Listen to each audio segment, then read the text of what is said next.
पालमपुर नगर में एक धनी साहूकार करोड़ी मल अपने परिवार के साथ रहता था। परिवार में पत्नी सहित 4 बेटे और 4 बहुएं थीं। साहूकार की सबसे बड़ी बहू ज्योति चतुर और होशियार थी, जबकि करोड़ी मल के पुत्र और 3 छोटी बहुएं साधारण बुद्धि की थीं। इसलिए करोड़ी मल सबसे बड़ी बहू ज्योति पर सबसे ज्यादा विश्वास करता था। राजमहल में रसोई का सामान करोड़ी मल साहूकार के यहाँ से जाया करता था। एक बार महल में एक बड़ी दावत का आयोजन किया गया और करोड़ी मल को सारी सामग्री भेजने की जिम्मेदारी दी गई। मंत्री करोड़ी मल से, देखो करोड़ी मल, 3 दिवस के बाद महल में एक बड़े भोज का आयोजन है। महारानी ने इस भोज में बनने वाले पकवानों की सूची हमारे रसोइयों को दे दी थी, जिसके अनुसार उसने ये सामग्री की सूची तैयार की है। तुम ये सारी सामग्री महल में भिजवा देना और ध्यान रखना कि किसी भी चीज में कमी नहीं होनी चाहिए, ना तो सामग्री में और ना ही उसकी गुणवत्ता में। जी मंत्री जी, आज तक मैंने कभी आपको शिकायत का मौका दिया है भला? नहीं दिया है, इसीलिए आज भी तुम्हारे पास ये सूची लेकर आया। वैसे कुछ खास अवसर है क्या मंत्री जी महल में, जो इतनी बड़ी दावत की तैयारी हो रही है?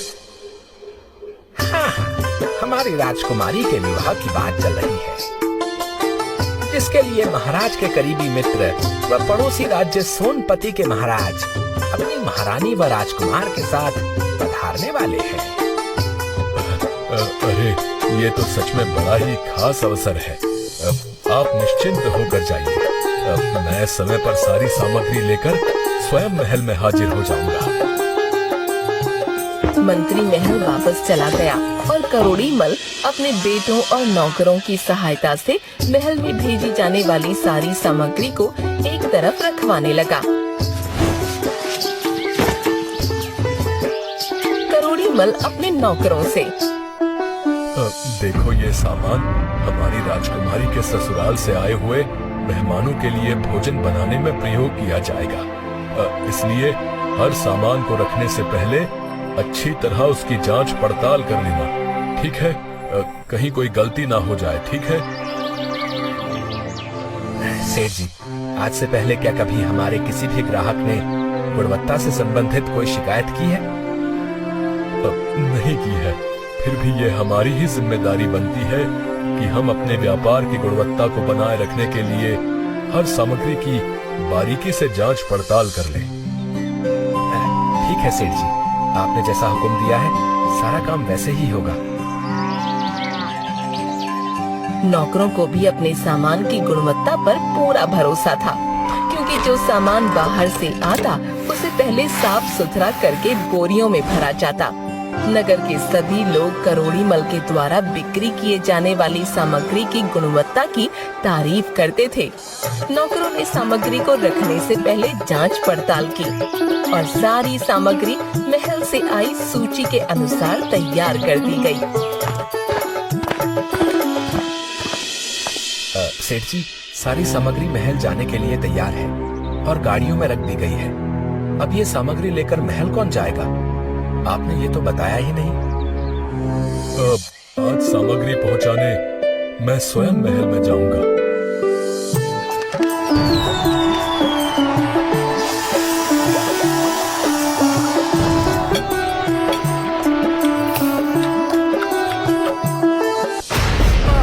हमारा दांत। सब घबराकर राजकुमार की तरफ देखते हैं। क्या हुआ राजकुमार, आप ठीक तो हैं? राजकुमार अपने मुंह से एक टूटा हुआ दांत और एक पत्थर का टुकड़ा निकालता है। उसे देखते ही सोनपति के महाराज गुस्से में, ये क्या है पुत्र?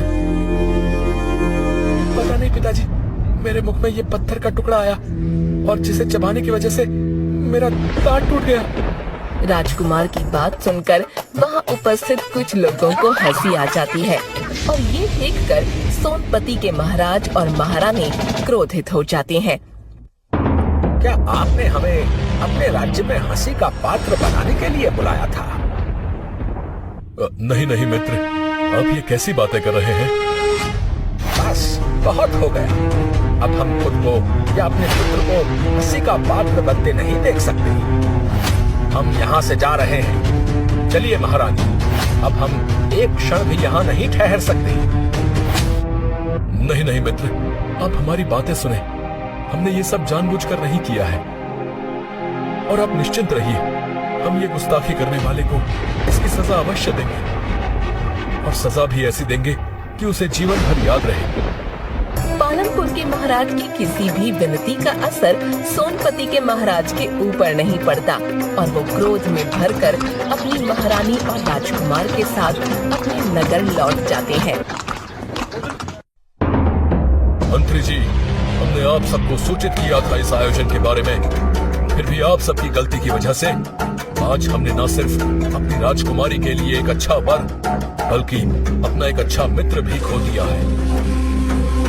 इसका कारण जो भी है, हम उसे बहुत कठोर दंड देंगे। आप पता लगाइए ये सब कैसे हुआ, और हम कल सुबह राज्यसभा में अपराधी को अपनी आंखों के सामने देखना चाहते हैं। ये हमारा आदेश है। यदि आप ऐसा करने में असमर्थ रहे तो इसका दंड आपको भी भुगतना होगा।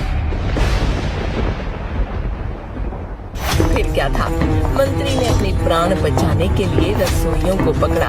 रसोइयों ने अपने प्राण बचाने के लिए साहूकार करोड़ी मल का नाम ले दिया।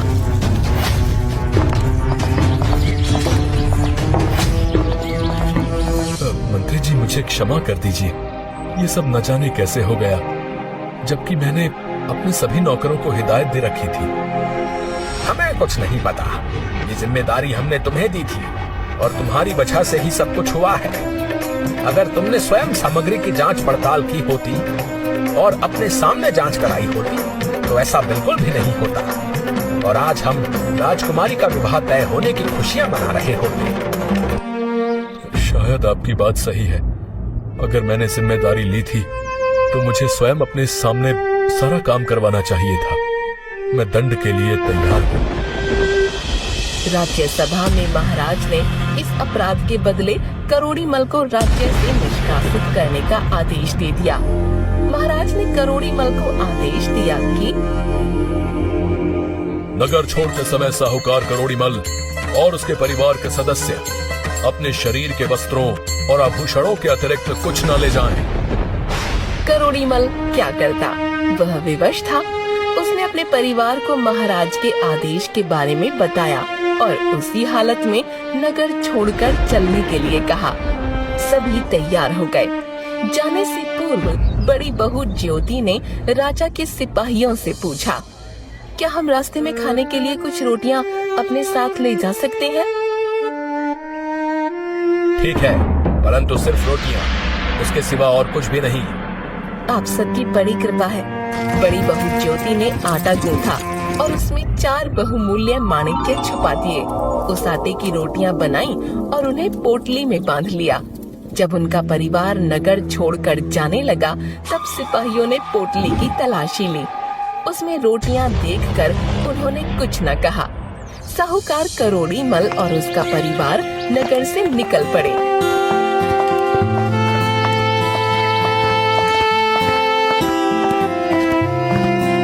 भर की लंबी यात्रा के बाद रात में वे एक नगर में पहुँचे। वहाँ विश्राम के लिए वो एक धर्मशाला में ठहरे। रात भर विश्राम करने के बाद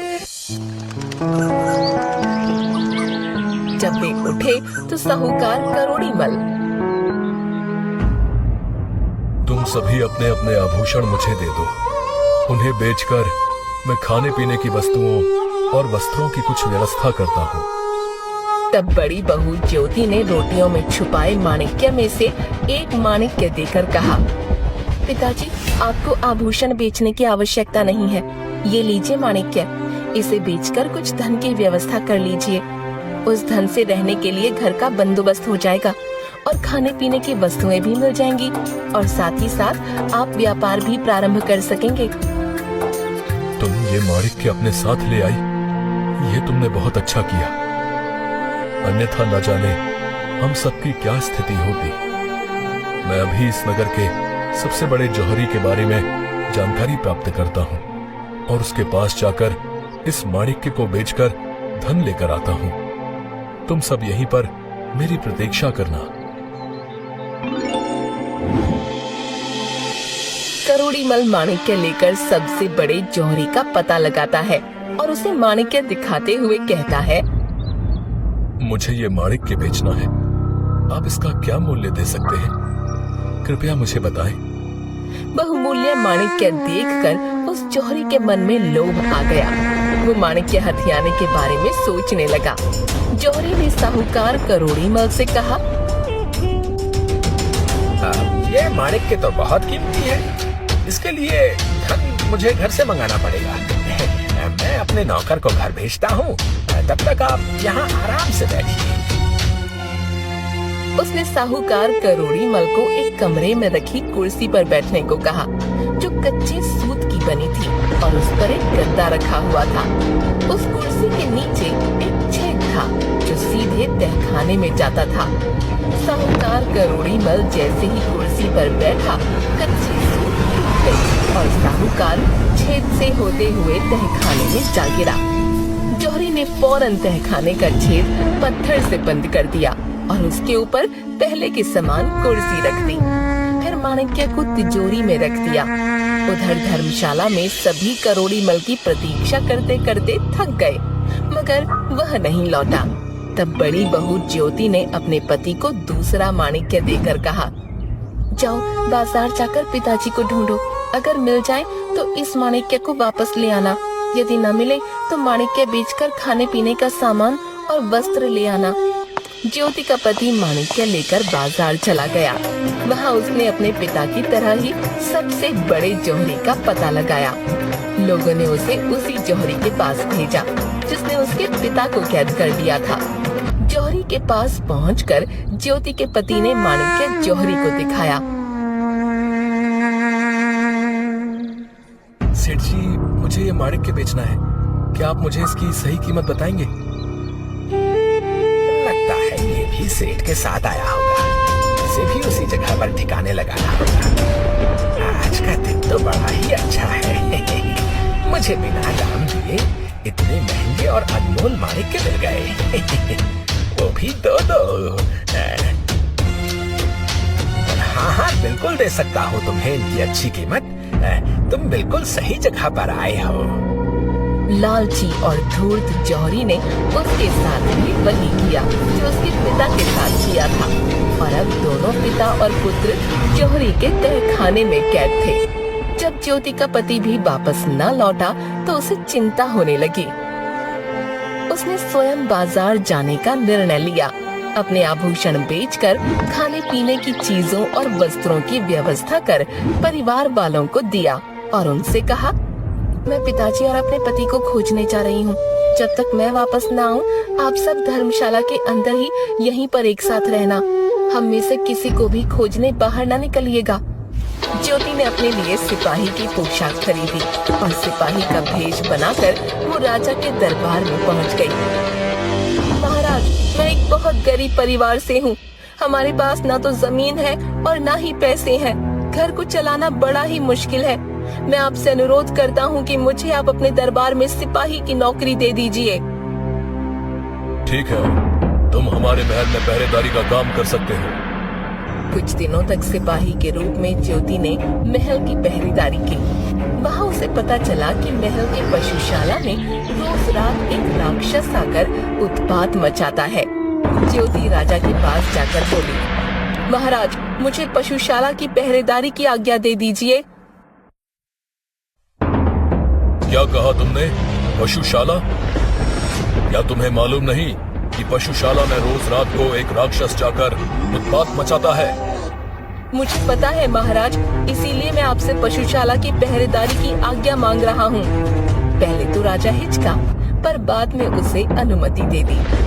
पशुशाला से कुछ दूरी पर जंगल के रास्ते में एक ऊंचे पेड़ पर ज्योति सिपाही के भेष में चढ़कर बैठ गई। रात होने पर उसने देखा कि जंगल की तरफ से एक बड़ा सा भैंसा सींग उठाए महल की तरफ भागा आ रहा है। वो समझ गई कि यही वो राक्षस है। जैसे ही वो भैंसा उस पेड़ के नीचे से गुजरा जिस पर ज्योति बैठी हुई थी, वो दोनों हाथों में तलवार लिए नीचे कूद पड़ी और सीधे भैंसे के ऊपर गिरी।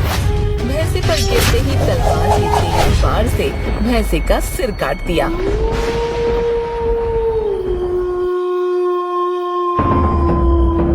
राजा को जब ये समाचार प्राप्त हुआ तो वो बहुत प्रसन्न हुआ। मैं तुमसे बहुत प्रसन्न हूँ। तुमने उस राक्षस से छुटकारा दिलाया है जो कई वर्षों से हमें परेशान कर रहा था। तुम्हें इनाम में जो चाहिए वो मांग लो। महाराज, यदि आप मुझसे प्रसन्न हैं, तो मुझे इस नगर की रक्षा का भार सौंप दीजिए और मुझे अधिकार भी प्रदान कीजिए कि मैं यदि किसी अपराधी को देखूं तो उसे स्वयं दंड दे सकूं।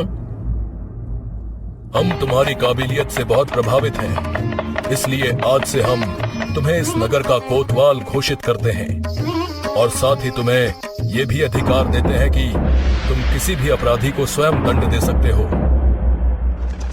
कोतवाल बनके ज्योति ने अपने पति और ससुर की खोज प्रारंभ की। उसने नगर के सबसे बड़े जौहरी का पता लगाया और उसके पास पहुंची। नगर के कोतवाल को देखकर अहो भाग्य, जो आप हमारी दुकान में पधारे। कहिए क्या सेवा करें? महाराजा शीघ्र ही राजकुमारी का विवाह करने वाले हैं। उनके आभूषण के लिए हमें सुंदर और बहुमूल्य माणिक्य चाहिए। तुम्हारे पास हो तो दिखाओ। जौहरी ने कई माणिक्य दिखाए, किंतु उनमें वह माणिक्य नहीं था जो ज्योति ने अपने पति और ससुर को दिया था। इसलिए वो उन माणिक्यों को नकारते हुए बोली, कोई ऐसा माणिक्य दिखाओ जो राजकुमारी के अनुरूप हो। ये सब माणिक्य तो तुच्छ जान पड़ते हैं। जी कोतवाल जी, अब मैं आपको एक ऐसी चीज दिखाता हूँ जो आपको एक नजर में भा जाएगी। ज्योति माणिक्य देखते ही पहचान गई। ज्योति ने सिपाहियों को आदेश दिया, पकड़ लो इस जौहरी को, ये जौहरी नहीं चोर है। कोतवाल जी, आप ये क्या कर रहे हैं? मैंने क्या चुराया है? ये माणिक्य तुम्हारा नहीं है, ये तुमने एक साहूकार और उसके पुत्र से छीना है। बताओ तुमने उन्हें कहाँ रखा है? जौहरी समझ गया कि कोतवाल को सब पता है। वो वहाँ से भागने लगा, मगर सिपाहियों ने उसे पकड़ लिया। फिर ज्योति ने पूरी दुकान की तलाशी ली। तब उसे उस कुर्सी के नीचे पत्थर दिखाई दिया। पत्थर हटाने पर नीचे तहखाने में उसे अपने ससुर और पति अधमरी हालत में मिले। उन्हें वहाँ से बाहर निकाला और तुरंत चिकित्सा उपलब्ध करवाई। जौहरी को राजा के सामने प्रस्तुत किया गया। कोतवाल बनी ज्योति ने राजा को सारी बात बताई। इस दुष्ट जौहरी को कैद में डलवा दिया जाए। महाराज, मुझे क्षमा कर दीजिए, परंतु मैं आपको एक सत्य और बताना चाहूँगा। कौन सा सत्य? कोतवाल बनी ज्योति ने राजा को सारा किस्सा बताते हुए सिपाही का वेश हटाकर अपने वास्तविक रूप में आई और हाथ जोड़कर बोली, महाराज, मैं आपका प्रस्ताव स्वीकार नहीं कर सकती। मैंने ये सारा स्वांग अपने पति और ससुर का पता लगाने के लिए किया था। मुझे क्षमा करें। राजा ज्योति की बुद्धिमत्ता और बहादुरी देखकर चकित भी था और प्रसन्न भी। उसने ज्योति को क्षमा कर दिया और उनके परिवार को अपने नगर में बसने की अनुमति दी। साथ ही साथ नया व्यापार आरंभ करने में भी हर संभव सहायता दी।